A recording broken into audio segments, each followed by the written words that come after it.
कि गौरी की जो रोका है एक तरह से शादी जो है वो पक्की हो जाती है, लेकिन तभी वहाँ पर पुलिस आ जाती है और गौरी इल्ज़ाम लगाती है विहान पर कि इन्होंने मेरे घर में आकर कल रात चोरी की है और हमारे घर के जो कागज़ हैं वो इन्होंने चुरा लिए हैं। बहुत सी चीज़ें वो कहती है कि ये चुराया है और इसी वजह से मेरे पास पुख्ता सबूत है और मैं वीडियो भी दिखा सकती हूँ। इन्हीं का चेहरा उसमें दिखाई दे रहा है, तो आप इनको अरेस्ट कर लीजिए। लेकिन विहान का परिवार ये मानने को तैयार नहीं है। जब घर में तलाशी होती हैं तो वो सारी चीज़ें वहीं मिल जाती हैं जो गौरी ने बताई, क्योंकि उसकी बहन ने वो चीज़ें वहाँ पर छुपा दी थी, गौरी की बहन ने।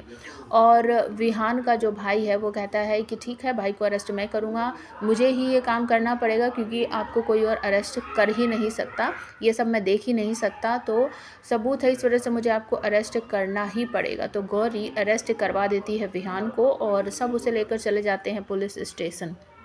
वहाँ जाकर गौरी अपनी कंप्लेंट तो वापस ले लेती है, लेकिन कहती है कि अगर ये मेरे घर के कागजात मुझे वापस देंगे तभी मैं अपनी कंप्लेंट वापस लूँगी। लेकिन विहान के भाई हर्ष को बिल्कुल यकीन नहीं होता कि भाई ऐसा कैसे कर सकते हैं। तो यहाँ पर आप सबको देखने को मिलेगा कि गौरी हमेशा की तरह 2-4 डायलॉग मारेगी, कहावतें कुछ सुनाएगी और फिर कहेगी विहान के सामने खड़े होकर, कहिए कहिए, बताइए बताइए, अपने भाइयों को सच्चाई बताइए। तो तभी विहान अपने जो उसने पहन रखी थी शेरवानी टाइप की, उसके अंदर से उसके घर के कागजात निकाल कर देता है और उसके भाई चौंक जाते हैं कि भैया आपने इनके घर के कागजात इसलिए उठाए कि आप इनको ब्लैकमेल कर सको, मतलब भैया आप ऐसा कैसे कर सकते हो।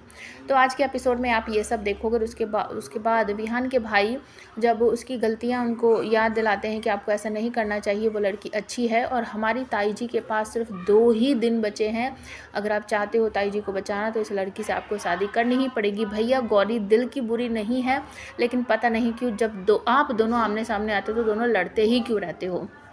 तो दोनों भाई मिलकर प्लान बनाते हैं कि विहान भैया को हम भेजेंगे गौरी के पास और थोड़ी सी एक्टिंग करेंगे और वो थोड़ी माफ़ी मांग लेंगे तो गौरी भाभी जो है वो मान जाएगी। तो ऐसे ही होता है, गौरी के पास जाता है विहान, लेकिन गौरी सोचती है कोई कस्टमर है और वो जो सवारी उठाकर छोड़ने का जो उसका काम है, मतलब कैब चलाती है, तो वो मना कर देती है कि हम इस टाइम हमारा काम जो है वो ख़त्म हो चुका है और हम ओवर टाइम नहीं करते हैं। लेकिन विहान गाड़ी के अंदर बैठ जाता है, गौरी चाकू दिखाएगी उसे निकाल कर, लेकिन विहान कहेगा रखो रखो इसे नीचे रखो, मुझे तुमसे बात करनी है।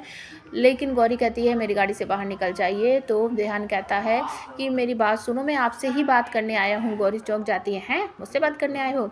तो यहाँ पर विहान का भाई जो है वो फ़ोन से बताता रहता है हर्ष की भैया आप सिर्फ वही रिपीट कर दो जो मैं बोल रहा हूँ। तो विहान कहता है कि क्या हम पिछला सब कुछ भूलकर एक नई शुरुआत नहीं कर सकते, रीस्टार्ट नहीं कर सकते, इस तरीके से बोलता है। गौरी को बिल्कुल यकीन नहीं होता है कि ये विहान ही कह रहा है। आखिर में विहान जो है माफ़ी मांग लेता है गौरी से।